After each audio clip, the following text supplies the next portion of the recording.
अडानी अंबानी के नाम पर कांग्रेस सहित देश की विपक्षी पार्टियां खूब हंगामा मचाती हैं। लेकिन क्या आपने विपक्ष को कभी इन कंपनियों के खिलाफ प्रदर्शन करते देखा है? कोका कोला ने भारत आकर पार्ले, जो थम्स अप गोल्ड स्पॉट की निर्माता थी, उसका पूरा कोल्ड ड्रिंक बिजनेस गटक गई, लेकिन किसी को कोई समस्या नहीं थी।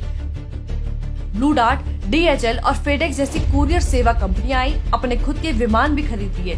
भारत में पूरे कुरियर कारोबार पर एक तरह से कब्जा कर लिया। क्या किसी ने कोई तमाशा किया?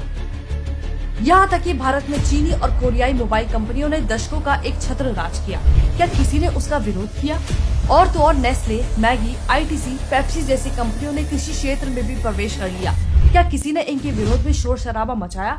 जवाब है नहीं, क्योंकि ये सारी कंपनियां विदेशी हैं, इसलिए देश के विपक्ष को कोई फर्क नहीं पड़ता कि ये कंपनियां क्या कर रही हैं, इन कंपनियों के मालिक कौन हैं। लेकिन विपक्ष की नजर में अडानी अंबानी सबसे बड़े ठग हैं। क्यों? क्योंकि वो उसी गुजरात से हैं जहां से मोदी जी हैं, इसलिए अडानी अंबानी को गुजराती होने का फल तो भुगतना ही पड़ेगा।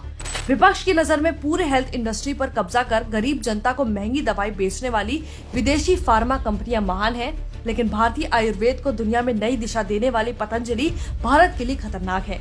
असल में विपक्ष को समस्या सिर्फ भारतीय उद्योगपतियों से ही नहीं, विपक्ष को असली समस्या मोदी जी के मेक इन इंडिया से है। मेक इन इंडिया से विपक्ष को समस्या क्यों? मेक इन इंडिया की वजह से ही भारत मैन्युफैक्चरिंग में चीन की चूल्हे हिला रहा है। एप्पल और फॉक्सकॉन जैसी मल्टीनेशनल कंपनियों की लगातार इंडिया में शिफ्टिंग हो रही है। यही नहीं, भारत का मैन्युफैक्चरिंग एक्सपोर्ट तेजी से बढ़ रहा है। भारत मैक्सिको और वियतनाम जैसी इमर्जिंग मार्केट्स के साथ प्रतिस्पर्धा कर रहा है। पहली बार भारत ने $750 बिलियन से अधिक का निर्यात किया। इतना ही नहीं, भारत का इलेक्ट्रॉनिक निर्यात 2018 के मुकाबले अब 3 गुना बढ़कर $23 बिलियन पर पहुंच गया है। अब देश हित में होने वाले काम कांग्रेस जैसी विपक्षी पार्टियों को कहां सुहाने वाला है। और ये कांग्रेसी जिन उद्योगपतियों को टारगेट कर रहे हैं, ये वो उद्योगपति हैं जो मोदी जी के मेक इन इंडिया प्रोग्राम को मजबूत करने में अपना हाथ बटा रहे हैं। इसलिए विपक्ष इन उद्योगपतियों के पीछे पड़ा है। विपक्ष क्यों करता है विदेशी कंपनियों से प्यार?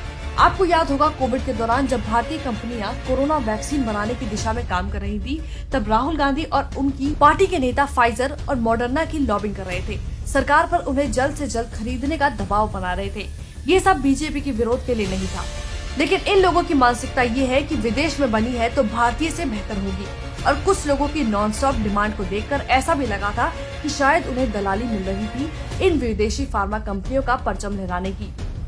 लेकिन अंत में उन दबाव का हश्र क्या हुआ, ये दुनिया में आज किसी से छिपा नहीं है। वे भारत में बनी हर चीज से नफरत करते हैं और विदेश में बनी हर चीज से प्यार करते हैं। विपक्ष का दोगलापन। हमारे देश की विपक्ष का दोगलापन भी काबिले तारीफ है। ये अडानी अंबानी जो खुद के राज्यों में जाते हैं, तब पलंग पावड़े बिछाकर उनका स्वागत करते हैं, लेकिन जैसे ही केंद्र सरकार इनको कोई प्रोजेक्ट सौंपती है, वैसे ही हंगामा मचाना शुरू कर देते हैं।